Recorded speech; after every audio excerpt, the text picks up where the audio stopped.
Mo-share ko sa imo. Okay ra? Ang gamay mga udan. So, ako i-share sa imo karon. Familiar mo kayo sa ito, kita tanan, mamatay. No? So, kita gid mamatay kitang tanan. So, ang kamatayon, wala joy taktawan na. No? Dato, udri, ambok ni Wang.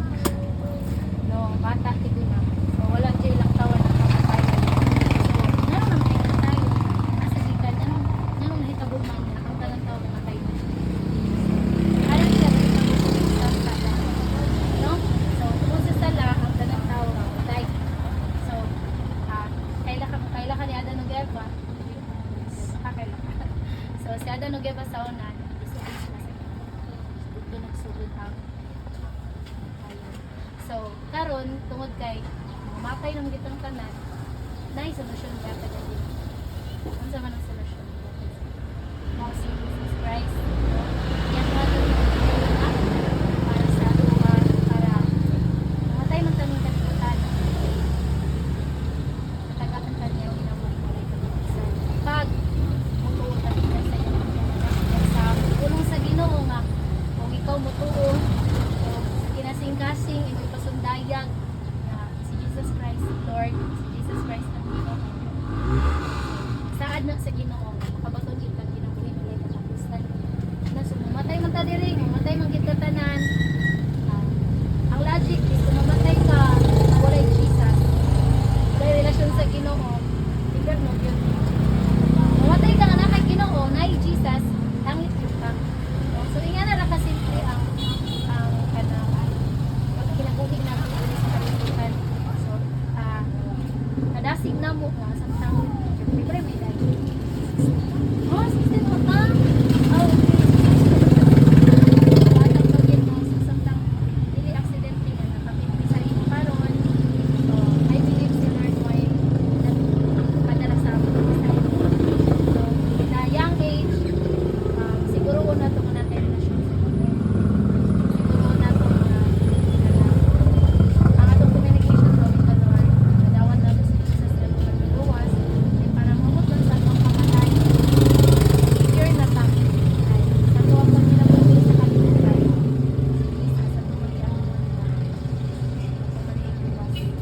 Tuhan manato siya nga to. Diyos siya. Ingana ra nga kana sa ato ang kinabuhi nakakuha na kailan nga kay Jesus. Kailan ka Jesus lang kailan ka. So lahi ra mo nang nakaila ka kay Jesus, lahi ra pud gyud nang nakay relasyon kay Jesus, di ba? Sa maguyap pa kung magka-relasyon gyud na gyud ko na pinasahi nga commitment, di ba? So lahi ra gyud nang nakaila ta kay Jesus kay sa pag-ubod ng pamakan. Kaila gyud sila kay Jesus.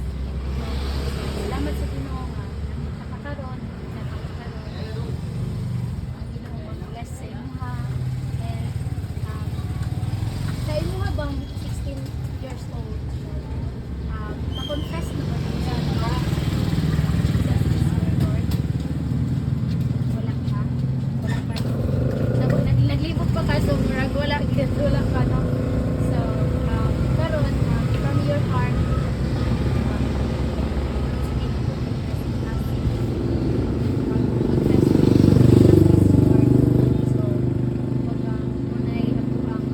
security. Oh, security. Matay man ta karon ug matay man. Matay sa langit. Di tayo.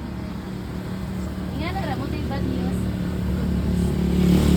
Kaya na naman pray ka. Or else nakay mga gusto ipa-pray. Nakay gusto ipa-pray. Pray ra kanta. O kung gusto sabihin mo na since mo ka na wala pa ni mo na ipag-test sa imo no? Si Jesus is your Lord. So, okay ra na. Tira lang sa confess na sa mga Oo, nasing-kasi. pinasing-kasi. Kaingon sa Romans 10:9-10, maluwas ka kung pahayag mo si Jesus is Lord sa kinasing-kasi. Kaya kinasing-kasi, turuhan natin na sila naman tayo sa ibang Diyos. Sa Diyos mo. So, nangyari siya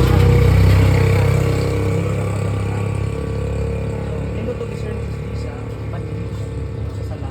Apag tayo maluwas ka si Jesus.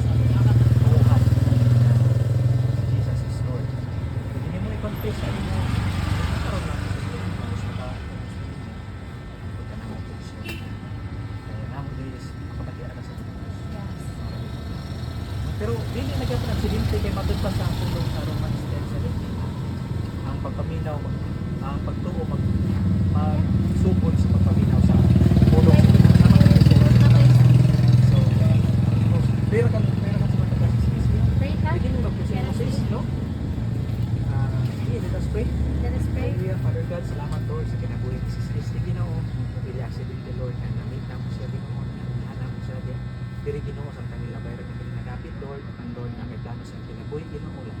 Kasayod kapan Lord ang mga pulong Lord na yan namadyan karon Lord na magkalimutan ng kawang Ginoo masalo sa mga kasing Ginoo.